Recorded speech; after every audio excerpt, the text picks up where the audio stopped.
Hello everyone, welcome to another episode of Calisar. Today we're going to be talking about the Penn State victory. So yay, another victory. I was a little off, I said 3 touchdowns and it was around 2 touchdowns, but we'll take it. The first 2 drives were fantastic. Penn State had some great third quarter adjustments, but it just wasn't enough and we won. It was pretty easy. And it was pretty easy because, well, we've got this guy right here, Justin Fields, the guy that we hope wins the Heisman. And he may not, but he's going to be very competitive. And with poor Trevor Lawrence being out for, 2 games, I don't think he's in it anymore.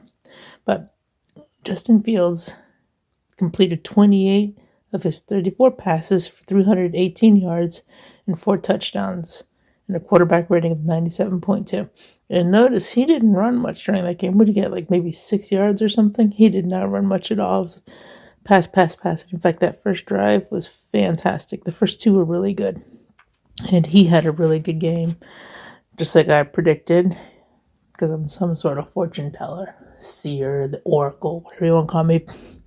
I knew that Justin Fields was going to be the main person. Now, there was a surprise, and the surprise was the running back. Master Teague did have a pretty good game. He had over 100 yards. He had a 4.8 yard average and 1 TD. Sermon also did pretty well, but Master Teague was the guy who had more than 100 yards, and he did well. Dobbins well? No, but he did well, so we'll give him that. When it comes to wide receivers, thanks to their fantastic quarterback, these 2 really good receivers had a good game too.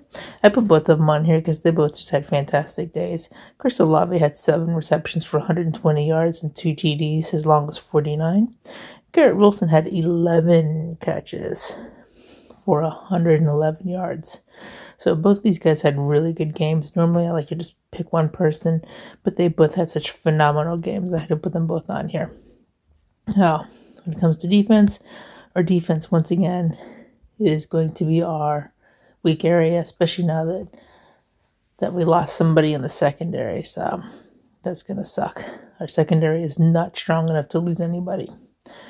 But on our defense, we did have a few bright spots, and one of them was Tommy Togiai, and he had 4 solo tackles, 3 sacks, and so Tommy Togiai had a really good game, and then his tackles for losses, which were 3. So the defensive line in general, while it's not as great as it was last year with Chase Young, it's proving to be the strength of this defense, and each week they seem to be getting better and better. And we'll see during the Rutgers game if they can go ahead and just make Rutgers look bad. But I think our defensive line is solid. I think our linebackers are okay. And I think our secondary is the weak area, but that could just be a matter of experience. Maybe after they get 4 or 5 games, they will be fine.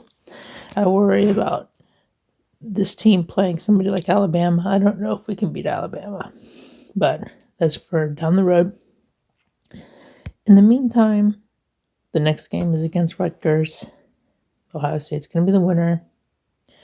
We're going to win by 4 touchdowns, unless Ryan Day decides to be nice, and he might be.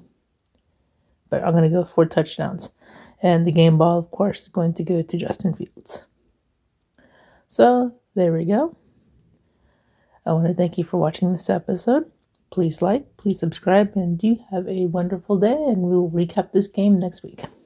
Bye-bye.